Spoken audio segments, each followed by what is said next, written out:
কাছে মনে হচ্ছে যে আমাদের সংগ্রামটা আরও অনেক লম্বা হবে। আরেকটা জিনিস যে আমাদেরকে ডিএফপি থেকে কাজ দেওয়া হয়েছে, আমরা কাজ করেছি, আমাদেরকে কাজের ক্ষতিপূরণ, আমাদেরকে কাজের যে পারিশ্রমিক পাওনা আমাদেরকে দিবে, এটা খুবই সিম্পল একটা ব্যাপার। এইখানে যে ক্ষমতার অপব্যবহার করা, এইখানে যে ডিজির রুমে বসে যে তাদের কর্মকর্তা ছাত্রদলকে দিয়ে আমাদের ওপর আঘাত হানা, এই পুরো প্রক্রিয়াটাই আমার কাছে মনে হয় যে তারা যে পাওয়ার প্র্যাকটিস, এটা খুবই গুরুত্বপূর্ণ। কিন্তু এখন পর্যন্ত তারা কোনো দৃশ্যমান পদক্ষেপ নেয় নাই। তারা দুইজনকে, সরকার একজনকে সাসপেনশন দিয়েছে, আর দুইজনকে তারা বিরোধী যারা সরকারি দলে আছে দলের পক্ষ থেকে বিএনপি দুইজনকে বহিষ্কার করেছে। কিন্তু এটা তো আসলে ফৌজদারি অপরাধ। আমরা মামলা করার জন্য আবেদন করেছি, মামলা করার জন্য তার পুলিশ বারবার আমাদেরকে বলতেছে যে আপনারা এই কাগজ আনেন, ওই কাগজ আনেন, আমরা আপনাদের মামলা নিব, এবং তারা আমাদের কথা দিয়েছে তারা মামলা নেবে। এখন আমরা দেখার অপেক্ষায় যে তারা আমাদের সাথে আসলে কি করেন, এবং আমরা ন্যায় বিচারের জন্য একদম যারা ভুক্তভোগী তাদেরকেই, যারা আমাদের সাথে অন্যায় করেছে, আমাদের উপর জুলুম করেছে, আমরা শুধুমাত্র তাদের বিপক্ষে অ্যাকশন নিব এবং তাদের বিরুদ্ধে আমরা মামলা করব। এই মামলা করার প্রক্রিয়ায় আমি একটা জিনিস দেখেছি যে প্রচুর পরিমাণে নেতাকর্মী যারা জড়িত, অপরাধী বা ছাত্রদল বিএনপির তরফ থেকে আমাদের সাথে যোগাযোগ করা হচ্ছে, এবং আমাদেরকে বলা হচ্ছে যে আমরা তো জানি না এখানে আমাদেরকে কারা আঘাত করেছিল। আমরা পরবর্তীতে খুঁজে বের করার চেষ্টা করেছি, এবং আমরা সেখানে দেখেছি যে তারা বিভিন্ন মানুষের নাম দিচ্ছে যারা আসলে এখানে ছিল না, এবং তারা এটাকে রাজনৈতিক মেরুকরণ করার চেষ্টা করতেছে। এই যে রাজনৈতিক মেরুকরণ করার কারণে কিন্তু অনেক ক্ষেত্রে ন্যায় বিচার ব্যাহত হয়, এবং আমরা এই যে বিচারের ক্ষেত্রে এবং ন্যায় বিচারের ক্ষেত্রে আমরা একদম লিগ্যাল যে প্রসিডিওর আছে সেই মোতাবেক আমরা আগাবো, এবং আমরা আশা করি যে আমাদের এই সংগ্রামে আপনাদের সবাইকে পাশে পাবো।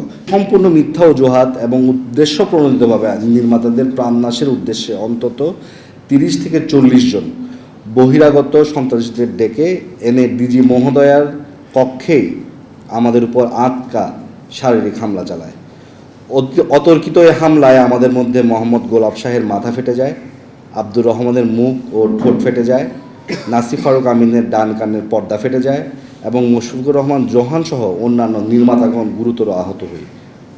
এই হামলার পরে রমনা মডেল থানার দায়িত্বরত পুলিশ কর্মকর্তাগণ উপস্থিত হয় এবং আলামত গ্রহণের স্বার্থে সিসিটিভি ফুটেজের তলব করলে সংশ্লিষ্ট কর্তৃপক্ষ সিসিটিভি ফুটেজ হাজির করতে পারেনি। আমরা অনুমান করি মোহাম্মদ মশিউর রহমান ডিএফপির অন্যান্য কর্মকর্তাদের যোগসাজশে ঘটনাস্থলে সিসিটিভি ফুটেজ ইচ্ছাকৃতভাবে মুছে ফেলেছেন বা প্রমাণ নষ্ট করা এবং সরকারি কর্মচারী বিধিমালা 2018-এর আওতায় অসদাচরণ।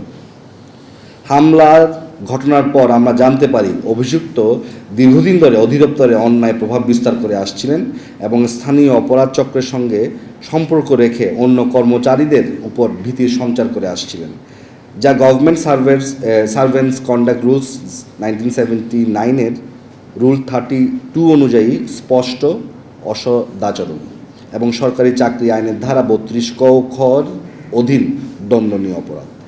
এই হামলার ঘটনার পরপরই অভিযুক্ত মোহাম্মদ মশিউর রহমানকে সরকারি চাকরি আইন 2018-এর 39 ধারা অনুযায়ী চাকরি থেকে সাময়িক বরখাস্ত হয়। পরবর্তীতে ছবি দেখে হামলায় অংশগ্রহণকারীদের মধ্যে 5 জনকে আমরা শনাক্ত করি। তারা হলেন আতিকুর রহমান, হাবিবুল্লাহ বাহার কলেজের দাতা সদস্য, সাবেক সিনিয়র সভাপতি হাবিবুল্লাহ বাহার কলেজ ছাত্রদল, বর্তমানে তিনি স্বেচ্ছাসেবক দলের রাজনীতির সাথে যুক্ত। মোহাম্মদ সাইফুল ইসলাম, সাবেক যুগ্ম আহ্বায়ক হাবিবুল্লাহ বাহার কলেজ ছাত্রদল। দিদারুল ইসলাম দিদার, সাবেক আহ্বায়ক সদস্য হাবিবুল্লাহ বাহার কলেজ ছাত্রদল। আসাদুল ইসলাম, সাবেক আহ্বায়ক হাবিবুল্লাহ বাহার কলেজ ছাত্রদল। জীবন আহমেদ, কর্মী হাবিবুল্লাহ বাহার কলেজ ছাত্রদল। এই ঘটনার রাতেই আমরা রমনা থানায় লিখিত অভিযোগ দায়ের করি।